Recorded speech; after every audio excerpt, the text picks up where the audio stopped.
Cabin Sports Radio. Here comes the siren. I want to go higher. Oh, my goodness. Batista with a drive. Deep left field. No doubt about it. Coaching will defend. Oh! LeBron James with no regard for human life. Pass is intercepted at the goal line by Malcolm Butler. Unreal. Oh, baby, for sure.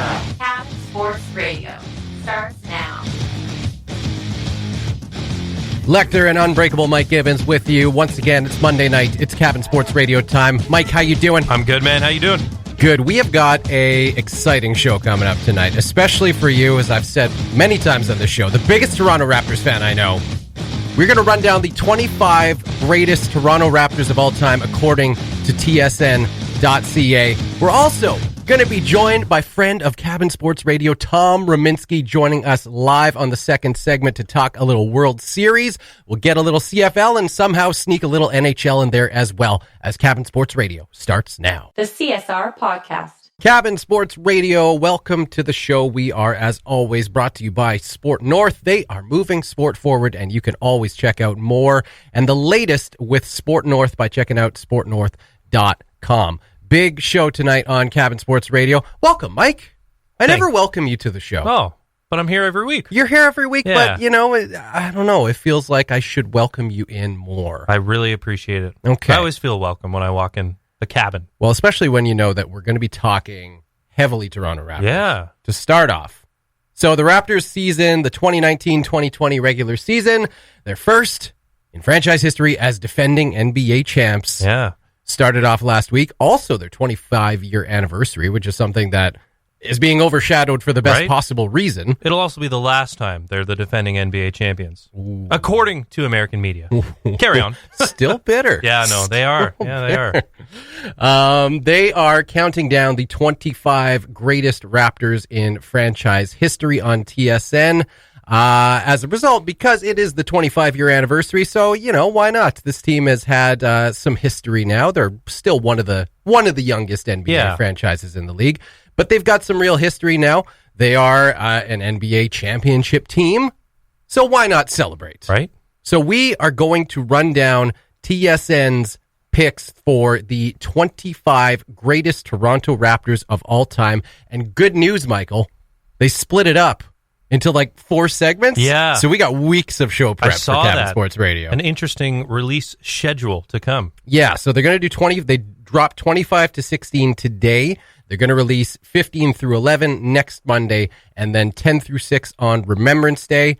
And then the final Monday, November 18th, they will release their top 5 greatest Toronto Raptors of all time, which that, other than like the order, I feel like may come off as somewhat anticlimactic because I feel like we all have a pretty good sense of who is going to be in the top 5. Yeah, the top 5, there's not a whole lot of wiggle room in the top 5, and we don't have to get into it right now because, like you said, we've got some future programs to talk about that. Yes. But I think if you're someone who's been following the team for a while, even someone who hasn't, you still know the names that have been around forever. You could probably name them off the top of your head right now, even if you're listening. But outside of that, and maybe some slight tweaks here and there, I think most people would probably have the top 5, top 6 in any different order, but you probably know who those names are going to be. Probably. So they did make a specific point of mentioning that this top 25 is specifically to do with their time as a Toronto Raptor. Right. Not with their career as a whole. Yeah. Some, like a Dell Curry, for example, had a really good career, but finished off his career as a Toronto Raptor. So, not the most remarkable point of his career. So he may not even be in the top 25, even though he had a pretty remarkable NBA career on his own. And so, they make that point very, very clear at first, because there are some names in here that, based on the order they fall, you're like, well, that guy had a great NBA He's a Hall career. of Famer. Yeah, how is he only, number 24 or something like that? So it is just specifically their time with the Toronto Raptors. So without further ado, let's get into this, shall we? All right. You let me know what you think of these picks. Okay, so as I said, they released 25 through 16 today. Number 25, Jerome Williams. The junkyard dog. What do you think of that? Any Raptors fan absolutely loved to watch this guy play. He was an absolute beast, an animal. He's not going to put up, 15 and 10 on a regular basis. His stat line might be more in the stratosphere of, 10 and 10 or 8 and 8. But it was what he brought on the defensive side of the ball and just that get after it mentality on both ends of the floor every single night. Always a fan favorite, no matter what the context was or when he was stepping on the court. So I love that. I think in the, some other publications have done their top 25, being the 25th anniversary of the Toronto Raptors, and I saw that he cracked the top 25 for them as well. You like to see JYD in there. He's still a fan favorite. I just realized as you were talking about that one of the nice things about this top 25 list and our ages being what they are is that, you specifically coming like right out of the womb, a Toronto Raptors fan. Yeah. Franchise was already there. You pretty much grew up with them. And it's not so like as though they, had like the Toronto Maple Leafs history where there's, a top 10 greatest of all time list where you legitimately might have never even seen any of those players actually play. These ones, you probably at least caught the tail end of their time with the Raptors. And if not that, you probably saw them play their entire tenure with the Raptors, which is pretty cool. So, bit of a generational thing. Number 24, Patrick Patterson. Yeah, still quite effective. A member of the Clippers.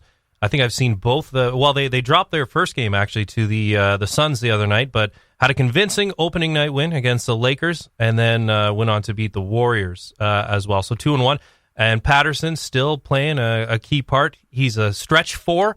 But he can get you some boards, and he can play some bully ball inside too. So, nice to see him on the list as well, and right in there with JYD, just because I think he could stretch the floor a bit more and offer you a little bit more versatility on the offensive end, but even still, even in today's NBA, quite effective. Now, just aside, you mentioned the Golden State Warriors. I just want to derail this break for a minute if you can. Oh, it's ugly. 0-2? Yeah. Did anyone see that come? Did you see Draymond Green's quote today? I should have. I think a lot of people still have them as a playoff team. There's a really funny moment. I think it was in their first game of both have been absolute blowouts. Mm-hmm. And the first was at their brand new arena across the bay in San Francisco now. I think one was they had their home opener, and then they had their first game on the road against the Thunder. Yeah. A team who, even if everything works out, is going to be like a 13th seed. And they crushed them. And it was just ugly. So Steph he's taking a lot of heat right now, right? Yeah. He's always had an excellent supporting cast. Mm-hmm. We'll make this clear. No one is crying for the Golden State Warriors right now. No, I don't think so. No. But there was a funny moment on the panel with Charles Barkley, and they had Klay Thompson, who's recovering from a torn ACL, on the panel at halftime. And Charles said, at the beginning of the year, I said that they'd be fighting for a playoff spot. This team isn't making the playoffs. Wow. They are allowing a putrid, I want to say like 270 points allowed through 2 games. Mm-hmm. I think they allowed 144 points in their season opener against the Clippers, just got absolutely crushed. It's really ugly in Oakland right now, and there's a steep drop-off after Curry and Green. I don't even know if I can name someone on that roster right now.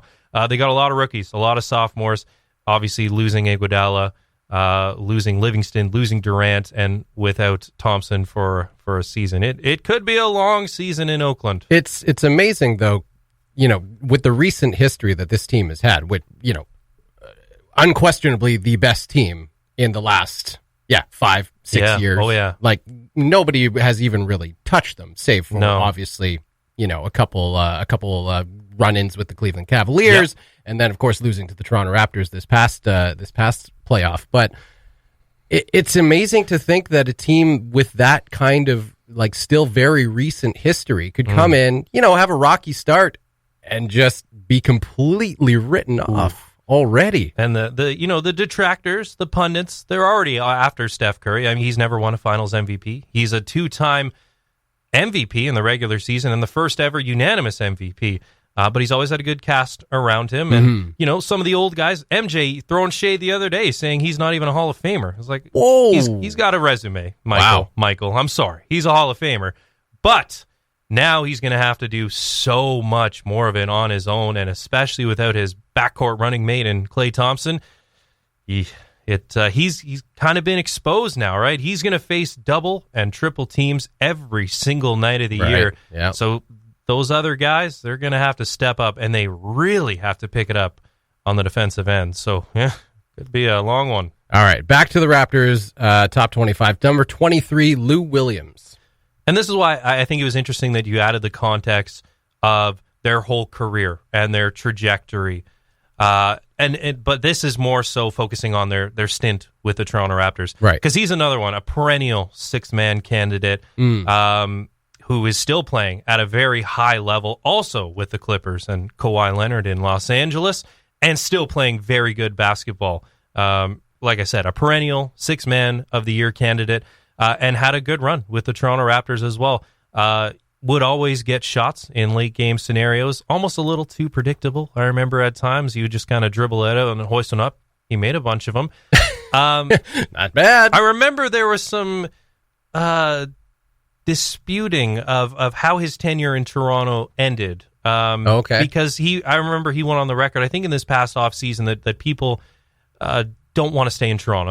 And being the lone Canadian franchise, that is the rhetoric. I know it's tiring, but that is the rhetoric. Yeah. And to be fair, they've attracted meetings with marquee free agents, but they've never been able to reel one in and actually sign one. Right. And that was kind of his idea when the whole Kawhi watch was going on, that, over the course of the season, it hits you, in the dead of winter in Toronto, which isn't that north. I think Portland is further north. Yeah. But he said that's when it hits you, that you're in another country, and it's like, why am I playing here? But he was also looking for a contract with the Toronto Raptors when his ended up, whenever he did leave the team and depart to the Western Conference. But, hey, he's a baller. He belongs in the top 25. Okay. Number 22, Donyell Marshall. Yeah. I think before Steph and Klay went crazy, he had and I remember watching this game, he had the NBA record for most threes. Oh, really? In a game. Yeah. Wow. 3-pointers made. I want to say it was a dozen. It could have been 10, but I think it was actually a dozen. And now it's like 56. Oh God, yeah. 14, I think. So it's not crazy. Maybe it was 10. But between Steph and Klay, they're breaking each other's records every season. It feels like it's a lot of threes for one game. But Donyell Marshall did hold that record, and he was another big that could spread the floor for you, and always a fan favorite as well. Now, 21 is the one that first made me kind of raise my eyebrow a bit, mostly because it was a name that I fully recognized and remembered from, one of the, I don't know if you'd call this the glory years before now. Now is the glory years, or the glory year, I suppose, with the Toronto Raptors. Yeah. But back in the day, Vince Carter, Tracy McGrady. Tracy McGrady, number 21, all-time greatest Toronto Raptor. Mm-hmm. That was the first one that made me kind of scroll up and be like, this guy had a great career. Yeah. And looked at, like, specifically their tenure with the Toronto Raptors. He was a rookie. The big controversy at the time, I remember, was that he was not used properly. Mm. And then I think he just kind of got sick of Toronto. Yeah. Like his cousin. Yeah, much like his cousin. But yeah, when you were talking about the whole context of their tenure in Toronto, that's obviously in this list of 25 to 16, that's the name that clearly jumps out to you. A Hall of Fame career, went on to Houston to have a remarkable career. One of my favorite videos to watch on YouTube still is when he scored 13 points in 33 seconds to just absolutely stun the San Antonio Spurs at the end of a regulation game. As good of a scorer as they come. I think Kobe Bryant even said that he could do everything he could do. He was just taller at 6'8". A remarkable career, but obviously his stint in Toronto, not that long. Even if you got a couple more years out of him, he would have been much higher on this list. But he was, fresh out of college. Or did he make the jump? I think he was right out of high school. Yeah, he was one of those few before the NBA changed their rules about draft classes. But if his tenure was even a couple years longer, you would have seen him a lot higher on this list, but just didn't end up playing that long. Yeah, bit of a tease was T-Mac definitely. for Raptors fans. Well, and then even Vince, one of the biggest what-ifs is if him and Vince did stick around, and Vince has said on the record, we would have won a championship. Yeah. So that's great. Doesn't make me feel better. No, but you didn't, but that's great. we got one now. All right, Mike, number 20. I think I know, but I'm going to let you pronounce it. Yeah. Primo pasta and sauce. Andrea Bargnani. Okay, I would have nailed it. Just saying. Yeah, I remember he was the first overall pick back in, I couldn't tell you the year. Lots of promise right out of Italy. A 7-footer who can stretch the floor. And there were seasons, I think he put up 22 points per game in one season. Looked like with the trajectory he was having that he would be the face of the franchise. But his tenure in Toronto didn't last too long. He didn't find success elsewhere and fell out of the NBA pretty quickly. But another one of those what-ifs. Had all the promise. And, you think of other Europeans who have come across and found success in the NBA. Kristaps Porzingis, for instance, another 7-footer who can stretch the floor. And that is something that Bargnani did legitimately provide and could rebound when he felt like it. But that's the thing, right? He had that. There was that stereotype that he was soft and wasn't a great interior scorer, even at 7 feet tall, because he would rather stretch the floor. So a lot of promise, but ultimately didn't quite pan out and become the player I think the front office hoped he would become. So, yeah, as opposed to a lot of the other guys on this 25-16 list, he's one of the few that, really didn't do much outside of his Toronto Raptors tenure and would not have advanced had that been taken in. In fact, maybe would have dropped a couple spots. Yeah. Who knows? Yeah. Number 19, we get into the recent times. Contemporary Raptors. Number 19, Danny Green. Yeah. Who's also gone on to Los Angeles. The Lakers, though, not the Clippers. And he will have a great year. I think he had 28 points. It was funny on the opening night for the NBA season, the top 4 scorers, all Toronto Raptors of the last 2 years. Siakam and Van Fleet both dropped 34. Kawhi had 30 for the Clippers, and Danny Green had 28 for the Lakers. So, yeah, Toronto Raptor fans are very familiar with Danny Green's game. He is a sharpshooter, as good a shooter as they come, except for probably the 2 in Golden State. But it was what he gave you on the other end of the floor, too. An excellent perimeter defender, as good as they come. And can get you blocks at the basket too. Championship pedigree. He won with Kawhi in 2014 with the Spurs before coming over to Toronto, and was obviously integral to the Raptors championship run. Had his shooting woes, but by the time the finals came around, he was in peak form, and they might not have won that ship without him. You got to admire the team player element of it too. A guy who not only recognized but embraced being called the other guy, as a nickname like that. That's the best kick into a trade ever. Oh man, and you gotta have role players to be a successful team. You gotta have guys that are going to accept their role on a team and play it to the best of their ability. And that seemed like that was Danny Green, someone who would embrace the role that he was given. Yeah. Number 18, I double-taked on this one, too, because I was like, what? Tony Parker never played for the Toronto Raptors. Anthony Parker. Not the same guy. Yeah. Yeah, another sharp shooter in the Raptors' 25-year span. I might have had probably Danny over top of Anthony Parker. Okay. But I think a lot of these picks, and I think maybe as we get into the top 15, too, not disputing talent, obviously, it feels like there are some sentimental picks in there, more so like what they mean to the franchise, the game of basketball in Toronto, in Canada. But yeah, because he following his tenure in Toronto, I don't know if he found a great deal of success, but he was another one of those absolute fan favorites, someone who could shoot at a very high rate. But I think I like someone like Danny more just because of what he gives you on the defensive end. But hey, to each their own. And so I think number 17 is one that I don't know. Maybe I'm wrong. I'll get your take on it, obviously. But I feel like this is one where you just mentioned some of them are being placed by sentimental value. I feel like this one might be it. Okay. Serge Ibaka. Yeah. Number 17. So right out of the gate, had a very successful career on the same roster as Kevin Durant, Russell Westbrook, James Harden, which is still really crazy to imagine in Oklahoma City, and quickly emerged as one of the premier rim protectors in the entire association. Is a guy that can go out and get 12 boards for you a night, 4 blocks, but can spread the floor too.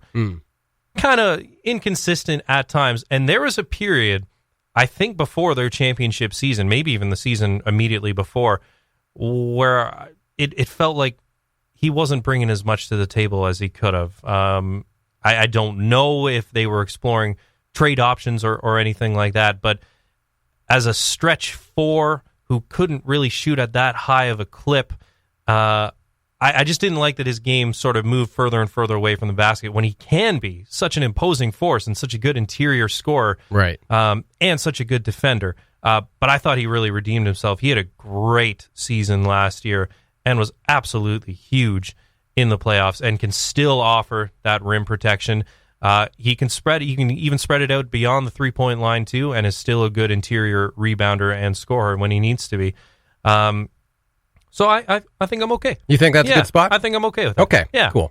Number 16, arguably, maybe in the same category. Yeah. And it's, Danny Green, Serge Ibaka, and number 16, which is Fred VanVleet, of course, all part of this Toronto Raptors championship team.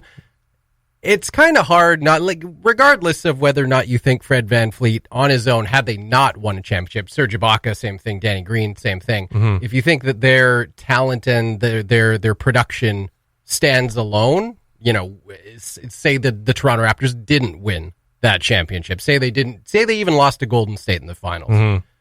Do you think they still wind up in those same spots? Yeah, it is tough to say. And looking at Fred, it feels to me like they're more betting on his trajectory, where he could go. Right. And that's, kind of what makes this tough. Yeah. Most of the guys we just mentioned don't have that element. Right. Because at this point, I would put Serge Ibaka over Fred VanVleet. He hasn't proven as much to me, and others might disagree. But if we're talking career trajectories, and like I said, on opening night, dropped 34 points. He's going to get a lot more minutes with Kawhi and Danny out of the picture this year, and that's good for his game. That's great for his game. And then, of course, the status of Kyle Lowry, who, of course, they did re-sign for another year, beyond this year, but there still is a clause in there where they could move him, and like I've said previously, I think they'll take an honest look at themselves come the trade deadline and see what they have to do. You've also got the expiring contracts of Marc Gasol and Serge Ibaka. And that would make Freddie their guy in the backcourt. So to me, this felt like more of by placing him here where he could go. Yeah. And by all means, for as long as he sticks around, he could end up a lot higher than 16. Okay. So there you have it. For 1 week, that's all we get. 25 to 16. Jerome Williams, Patrick Patterson, Lou Williams, Danielle Marshall, Tracy McGrady, Andrea Bargnani, Danny Green, Anthony Parker, Serge Ibaka, and Fred VanVleet. Any order, any guys you would change around in that run there? I think just what I said. I think I would put Danny above of Anthony Parker, and maybe switch around VanVleet and Ibaka, just because I think to this point Ibaka has had a more solid resume. But if we're going with trajectory, I can't argue with that. Okay. Just a few musical chairs between 16 and 19. Okay. I see. And final question before we go to break. Yeah. I want to know, we're taking bets. Who do you think is going to be number 15? I'm going to go with Mo Pete. Morris Peterson. Okay. Yeah. Why is that? Another guy, sharpshooter in the Raptors' short history. Hit some remarkable shots in his career. But I'm also going with a little bit of a sentimental element here, as I sort of alluded to earlier. Big-time fan favorite, and enjoyed some success with the Toronto Raptors and enjoyed some postseason success, whether or not they were winning, but he was getting the club to that level, and he was always a nice cog in the machine, if you will. I would take Mo Pete. And you don't think he'll be higher than 15, huh? No, I'm okay with 15. We'll see. We'll see. So I'm going to go with Charles Oakley. Yep. And I will tell you exactly why. It's because Sportsnet released the exact same list about 2 hours before TSN did. But they just splurged. They just released all 25 all at once. Take them. No time for patience or suspense in the world of Rogers Sportsnet.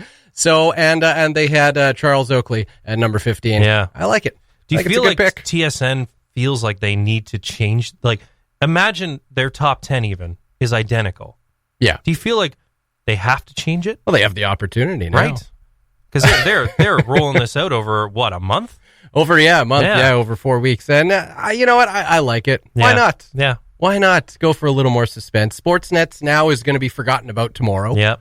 And TSN will be able to ride this out for another month. And maybe they can just justify each selection with like a 500 words on exactly why they belong in each spot or more. 500 or more. Yeah, no, a lot more, I'm thinking. Hopefully. A whole paragraph. Yeah. All right, we're going to take a break. We will see how our bets for number 15 on the greatest Toronto Raptors list, the top 25 list of all time, shakes down as of next Monday as we receive number 15 through 11 next Monday, November 4th. All right, we are going to take a break, and when we come back, we will have friend of Cabin Sports Radio, Tom Ruminski, on the line from thescore.com to talk a little MLB World Series next on Cabin Sports Radio. The Cabin Sports Radio podcast, brought to you by Sport North, moving sport forward. Cabin Sports Radio, yes, brought to you by Sport North. They are moving sport forward. Check out sportnorth.com for more. And we are joined on the line right now by friend of Cabin Radio and Cabin Sports Radio, Tom Ruminski from thescore.com. He is an MLB baseball writer. And of course, as you may know, the World Series is happening right now. The Washington Nationals took an early 2-0 series lead, have since proceeded to drop 3 in a row to the Houston Astros. Tom, what's going on, man?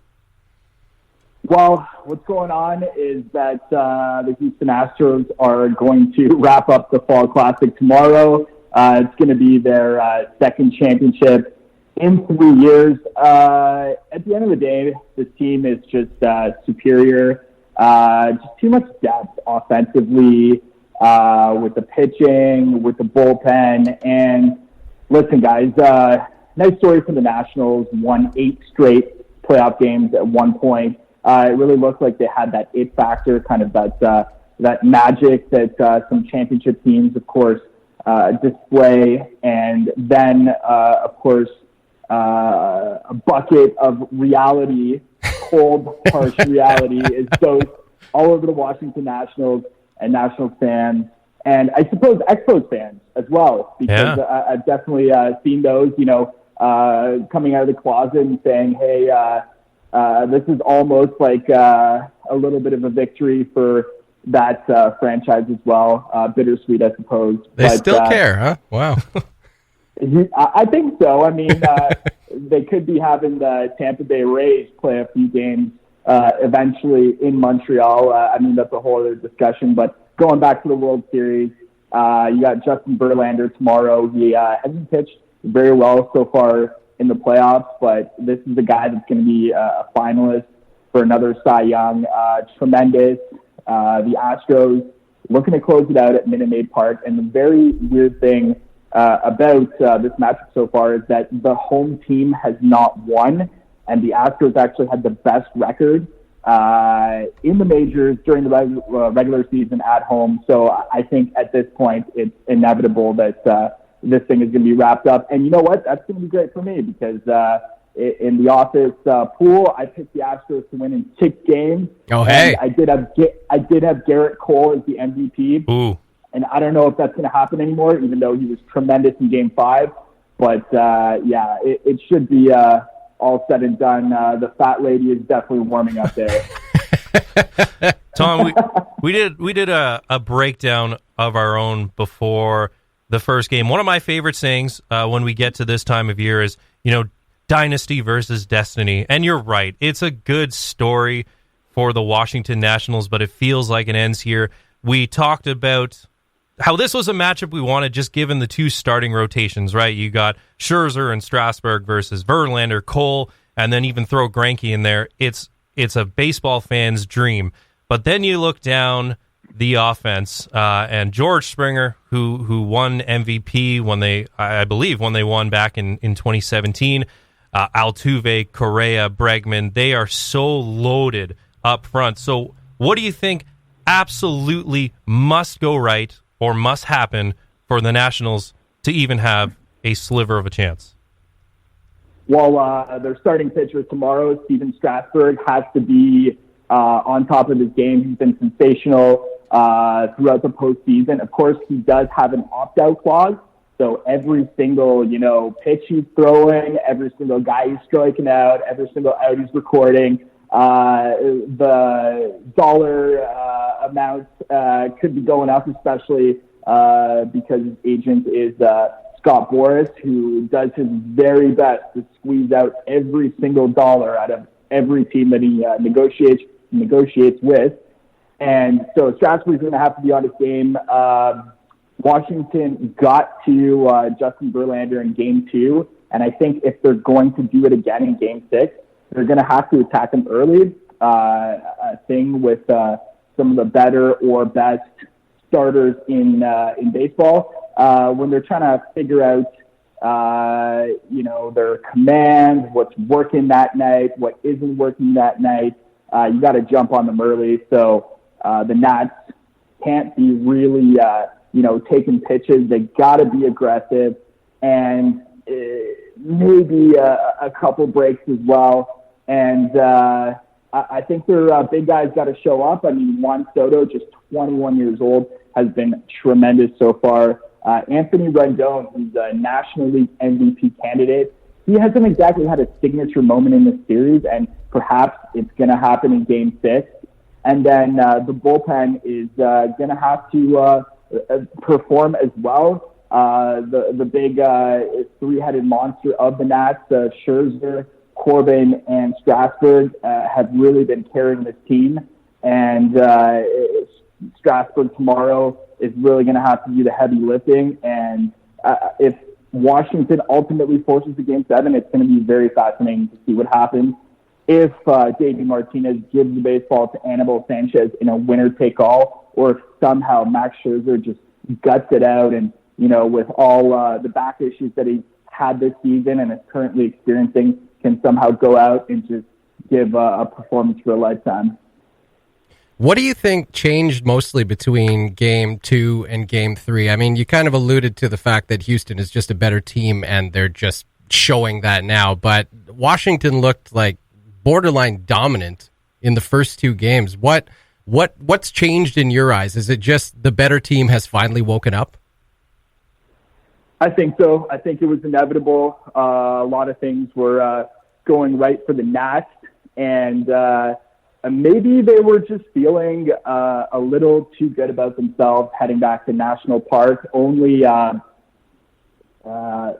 teams in the history of the World Series have ever come back to actually win the Fall Classic if they drop the first 2 games at home. So history was certainly not on the Houston Astros side.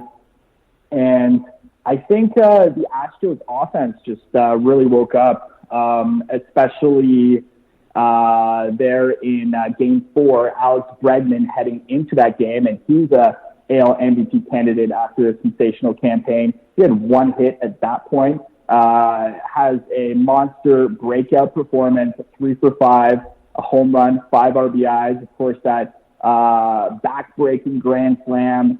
And when you have so much depth, when you have a guy like Carlos Correa, who is arguably one of the top shortstops in the entire game, and you have him batting 7th, I mean, that's just ridiculous. In a best of 7, the top team is eventually going to come out on top. And obviously, it shows the type of demeanor and confidence that a team like the Astros have to drop the first 2 at home and not even really sweat it. I mean, they did have a players-only clubhouse meeting, and clearly whatever was said did the trick, because the team is back, and they are poised to win their second championship in 3 years, and we'll go from there. I remember watching in 2017 when they won their first World Series against the Dodgers, and you don't get any breaks in that lineup. If you're attacking that lineup 1 through 9, they can hurt you in every single way. I guess my question now is, at what point do you think championship pedigree and championship experience at this stage in the season takes over? It sounds like you're pretty confident that the Nats season is over tomorrow. Do you think it's already happened? Have they already asserted themselves, having won 2 years ago? They've been here before. These guys have hit some pretty clutch hits. They obviously have the pitching to do it. At what point do you think that takes over? I don't think it's a foregone conclusion at all. Like I touched upon, Verlander hasn't been as good as he was in the regular season, and Strasburg has been one of the best starting pitchers in October so far. And I don't think that you can really have that mentality just because, the Nats went out and kicked the Astros' asses, in game 2. And really maybe that was the wake-up call to say, hey, this isn't going to be a cakewalk. Like, we got to take this team seriously. Heading into the postseason, they were super hot after winning 8 in a row. I think they were like 18-2 in their last 20. But of course, what goes up must come down. And that is just something that you see all the time in baseball, the law of averages. And when everything seems to be going really well, when you're playing great defense, when you're getting really quality starting pitching, when your relievers can just come in high leverage situations and get the big outs, and then the timely hitting as well, your team looks unhittable. And then all of a sudden, when stuff doesn't go right and the little flaws are exposed, like, for example, just maybe the depth of the Nationals and not really having, that primetime reliever, even though they've gotten some quality late innings out of guys, it eventually shows. So in the end, I don't think you can really gift wrap this series just yet to the Astros. Of course, a lot of people like myself, do think it's done, but the Nationals are here for a reason, and they're certainly not going to give up.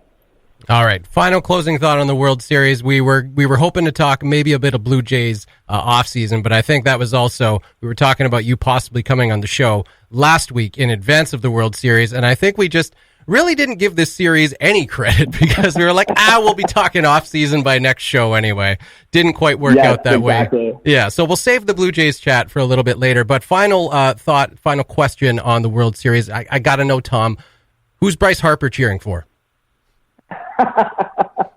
Well, he came out recently and said that, jealousy isn't a good thing. And so based on, those thoughts, and he was very diplomatic and said that he's got a lot of buddies still in that Washington clubhouse, and he wants them to succeed and do their very best. So, I think Bryce Harper is a straight shooter, and I truly think that, he's going for the Nationals, even though he has been booed by Washington fans, and he's not bitter. They're showing up at National Park with his jersey with hilarious modifications. And at the end of the day, do you stay on a contender or do you take $130 million? I mean, Hindsight is 20/20, and I think Bryce Harper did what was best for himself and his family. And, the fact that a narrative like this popped up, only allows sports junkies like ourselves just extra content to talk about. So, yeah, I'm sure he'll cry into his millions of dollars. It's fine. The National fans booed Trump pretty heavily the other night, too. It was just funny watching the expression on his face change. He was waving to everyone else, smiling, then realized, 20,000 people plus are booing him, and changed his expression pretty quick. Exactly, and it's really funny because Trump actually, I believe, declined to throw out the first pitch in Game 5. So the Nationals actually went with one of his top critics, a celebrity chef from Puerto Rico or something like that. Nice. And apparently Trump decided to show up late so he wouldn't even watch the first pitch. And I mean, of course, this all sounds, like the familiar mess that Washington is in terms of politics. So par for the course for me, to be honest. All right, Tom, this isn't a political show, so we're going to stop talking about baseball now. And finally, we want to finish off. We know you're a huge Toronto Raptors fan, of course. You were right there watching every game as they won their first franchise championship. So the TSN.ca released their 25 greatest, well, actually they released 16 through 25 of the greatest Toronto Raptors of all time. We want to get your take on number 15, so I'll give you the rundown of the list from number 25 to 16. Number 25 is Jerome Williams. Number 24, Patrick Patterson. Number 23, Lou Williams. 22, Donyell Marshall. 21, Tracy McGrady. Number 20, Andrea Bargnani. Number 19, Danny Green. Number 18, Anthony Parker. 17, Serge Ibaka. And 16, Fred VanVleet. Who do you think is going to be number 15? Wow. That's a good list, first and foremost. I also want to say that obviously you can't see me because radio is a theater of the mind, but I am currently wearing a brand new Pascal Siakam throwback Raptors jersey. Oh, yeah. So I just wanted to add a little extra context to that because, of course, the Raptors are playing right now, and they're on that awesome throwback court with those fantastic jerseys. So many dimensions to this guy. That's why we love him. Exactly. But if I'm going to throw out, based on what you have told me, a number 15 player, let's go with Charles Oakley. Oh, that's who I picked. There you go. Really? And I will give you full disclosure, Tom. I cheated slightly because Sportsnet released the exact same list of the same day about 2 hours earlier. And but they just gave all 25 all in one shot, and number 15 was Charles Oakley. Yeah. So I was like, why not? Let's go with that. Go with it. And also, full disclosure, I have not seen this list. So I trusted you. Don't worry. However, off the air, he did say he was going to go with three-time champ Patty McCaw, which I also love because if we're talking strictly hardware, he's probably at the top of the list.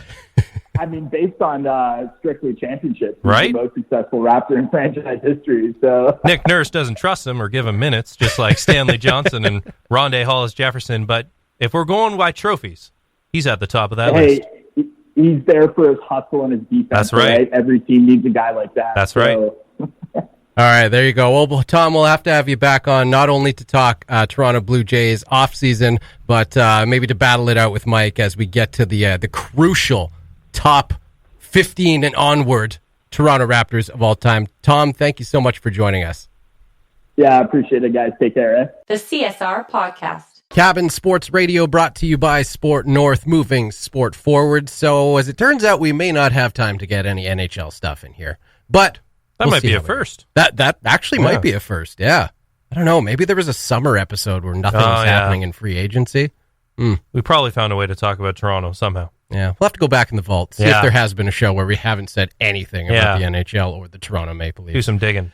The CFL season has 1 week left to go as we head into the CFL postseason. The Winnipeg Blue Bombers ended off their regular season this past Friday night, beating the Calgary Stampeders at the back end of a home-and-home series on a final play, Justin Medlock field goal to end their regular season on a winning note as they head into a Week 21 bye week. There are a few scenarios left to go playoff-wise, but very small variations. Yeah, a nice little redemption start, right? Victory for Winnipeg QB Zach Collaros. Absolutely. Slotting in. I remember you saying maybe last week, 2 weeks ago, it was a move you felt at the time the Bombers had to make with Nichols going down.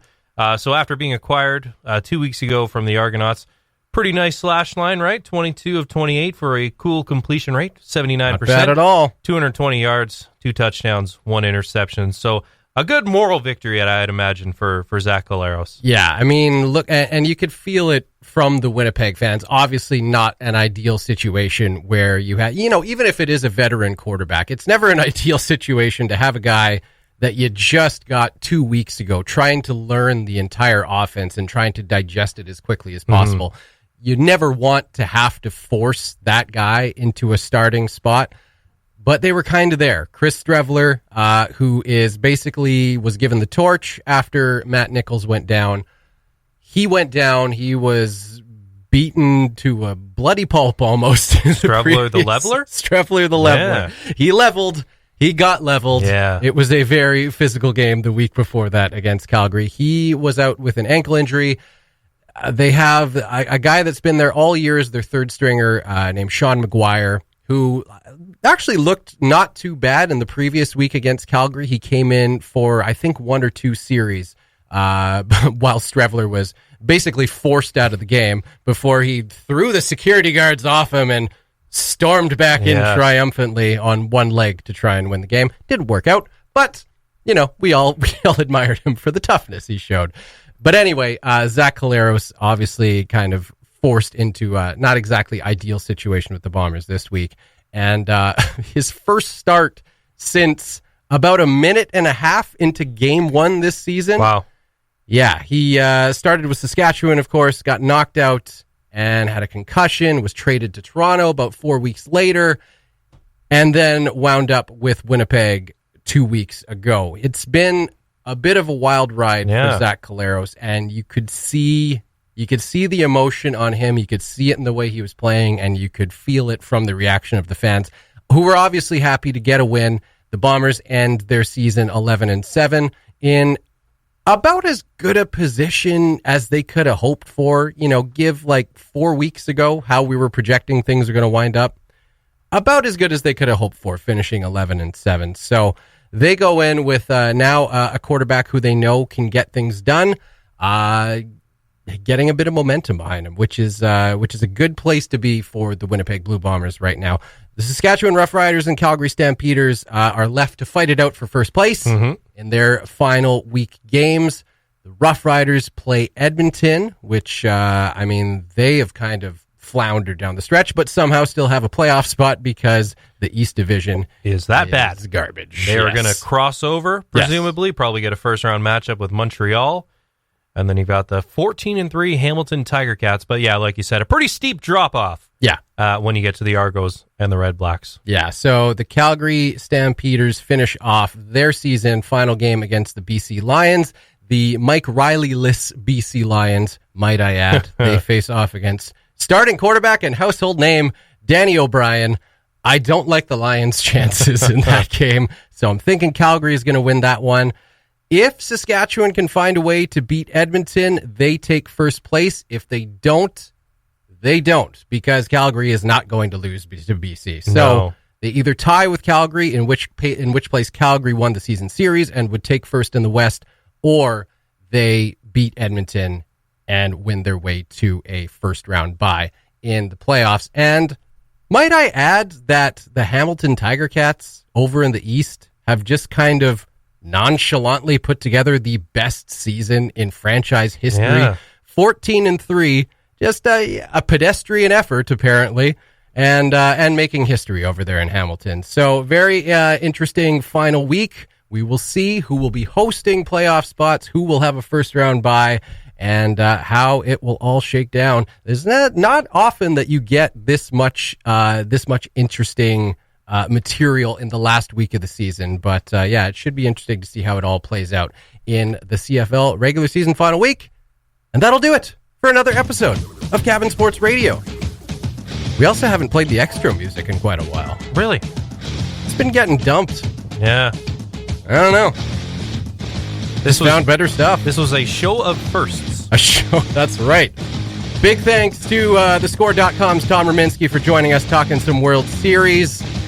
We will talk that, wrap it up next week